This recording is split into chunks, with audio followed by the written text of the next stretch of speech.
Quando alguém me pergunta como é que eu tô, eu costumo responder. Tirando o Brasil, tudo bem. Mas hoje eu estava pensando que eu preciso mudar essa frase, porque não é só o Brasil que está de cabeça para baixo. A América Latina como um todo não é para principiantes. Passamos o fim de semana eufóricos com a soltura do Lula após 580 dias de prisão. Eu fui para São Bernardo me juntar à multidão que queria receber o nosso presidente e consegui até dar um abraço nele e afiar na cabeça dele um chapéu da Portela. Foram dias que encheram a gente de uma esperança fundamental para seguir em frente. Uma injeção de ânimo, alegria, tesão, vontade de viver, seja lá como vocês queiram chamar. Mas o que aconteceu logo em seguida foi um aviso de que na América Latina temos que estar o tempo todo atentos e muito fortes. No último domingo, Evo Morales renunciou à presidência da Bolívia. Eu digo renunciou com todas as aspas possíveis, porque não foi bem isso que aconteceu. Olha, eu não sou expert em geopolítica e acho que nem é preciso ser para saber que Evo foi vítima de um golpe. E se a gente parar para pensar, desde o fim das ditaduras, a nossa região está mergulhada em tentativas de golpes. Algumas bem-sucedidas, outras não. Vamos relembrar. Chávez na Venezuela em 2002, Manuel Zelaya em Honduras em 2009, Rafael Correa no Equador e Fernando Lugo no Paraguai em 2012, Dilma no Brasil em 2016 e agora Evo na Bolívia em 2019. Mas por que essa perseguição toda? O que aconteceu foi que quase todos os países da América Latina passaram por ditaduras sangrentas entre os anos 60 e 80. Embora a restauração das democracias tenha se dado por processos distintos em cada país, a pauta econômica neoliberal foi a tônica nos anos 90 e nos anos 2000, até que governos de esquerda e centro-esquerda começaram a ganhar eleições. Chávez abriu o caminho em 97 na Venezuela. Logo em seguida, a Argentina elegeu Néstor Kirchner em 2002. E nesse mesmo ano, Lula foi eleito no Brasil. E, por fim, Evo na Bolívia em 2005. Temos muito em comum. O passado da Bolívia é marcado por expoliação e pelo sangue oriundo da colonização espanhola. No início dos anos 2000, o país estava mergulhado em uma guerra civil pelo direito do acesso à água. Água, gente. As pessoas lutavam pelo direito de beber água, já que a onda da privatização ameaçava até isso. Então, Evo encontrou uma Bolívia devastada e, ano após ano, conseguiu pôr em prática políticas de redução da desigualdade social, fortalecimento da indústria nacional e valorização das culturas locais, fazendo do Estado boliviano um Estado plurinacional, dando status de nação aos povos indígenas. Sobre isso, cabe dizer que a Bolívia é o país com maior concentração de povos originários da América do Sul. Mas foi só em 2005, com a eleição de Evo, que um indígena chegou ao poder pela primeira vez. Bom, de lá para cá, a Bolívia reduziu de 63% para 35% o índice de pobreza, erradicou o analfabetismo e fez o país crescer 5% ao ano. Não é pouca coisa. E para quem pensa que o governo do Evo era uma ditadura ou um governo quadrado de esquerda, se engana. Para começar, se fosse uma ditadura, não teria uma oposição tão forte e organizada, o que é comum das democracias. Além disso, as empresas privadas tiveram participação e crescimento nos anos do governo Evo. Além da elite econômica que controla os mercados, a Bolívia conta com um aditivo altamente inflamável em conjunturas turbulentas: o fundamentalismo religioso.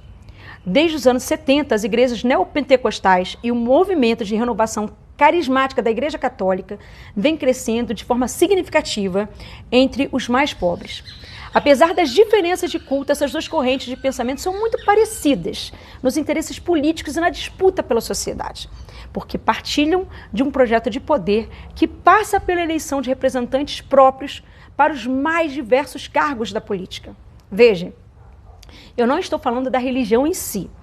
Eu acredito que um Estado laico não é inibidor da liberdade religiosa. Estou falando do fundamentalismo, um modo de pensar altamente radical, que acredita que o seu modo de vida deva valer para todas as outras pessoas. Isso ficou evidente no golpe contra Evo, que contou com o apoio destas igrejas. É também isso que acontece aqui no Brasil. Aliás, Áudios que vazaram essa semana revelam uma articulação do governo Bolsonaro com lideranças da oposição raivosa a Evo.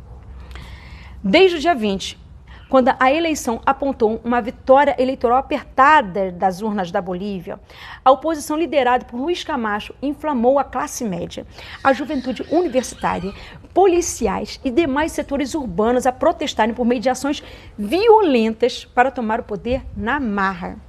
O quarto mandato de Evo foi acusado de ser uma afronta à democracia. No entanto, democracias europeias possuem tradição de mandatos contínuos e nem por isso são questionadas. O povo da Bolívia votou novamente em Evo. Estão em questão aqui a autonomia e a soberania nacional. Acusá-lo de ser um ditador por estar em seu quarto mandato e fechar os olhos para as fraudes eleitorais americanas que elegeram Bush ou para o tempo desses mandatos na Europa é corroborar com o discurso de quem legitima intervenções em países pobres. Golpearam Evo em nome da democracia. Bandos paramilitares incendiaram instituições, sedes sindicais e residências de pessoas ligadas ao presidente, como a sua própria irmã. Casas de autoridades foram pichadas, invadidas e saqueadas, inclusive a do presidente. Intimidaram camponeses, sindicalistas e ativistas sociais, atacaram uma marcha pacífica de mulheres e a prefeita Patrícia Arce, do partido de Evo, foi sequestrada, esmurrada, teve seus cabelos cortados e seu corpo pintado de vermelho. Todos os limites democráticos foram ultrapassados. Foi uma barbárie. Depois de finalizar a auditoria das urnas, a OEA tentou pacificar a situação, pedindo novas eleições. Morales acatou o pedido, mas não foi suficiente. Neste clima de violência e instabilidade, o comando das Forças Armadas sugeriu ao presidente que renunciasse. Morales aceitou para poupar o povo mais vulnerável do sofrimento. As imagens que chegam da Bolívia são emblemáticas. Soldados com Bíblia e armas nas mãos. Não restam dúvidas de que o golpe na Bolívia foi uma aliança neoliberal, conservadora e cristã fundamentalista, com respaldo das polícias e forças armadas. Agora, os responsáveis pelos protestos que convulsionam o país querem a renovação de todos os poderes do Estado e a criação de uma junta de governo transitória para conduzir as novas eleições. Ora, sabemos que não há neutralidade na política, então a pergunta que nos cabe é: qual a legitimidade desta junta? A quais interesses ela vai servir? Qual a responsabilização dos líderes da oposição ao inflamar os protestos? A negação da política é um campo fértil para o golpismo. É aquele velho discurso de que ninguém presta, política é tudo igual. Até que surge uma liderança que promete resolver todos os problemas e o autoritarismo nada de braçada para impor uma agenda de retrocessos sociais e entrega do patrimônio nacional. Já vimos esse filme, não é mesmo? É por isso que diversas lideranças mundiais estão solidárias a Evo Morales e ao povo boliviano. O presidente do México acabou de oferecer asilo político. Os povos indígenas, os trabalhadores urbanos e camponeses não aceitarão voltar aos tempos que fome e miséria era regra na vida de suas famílias. Toda a nossa solidariedade.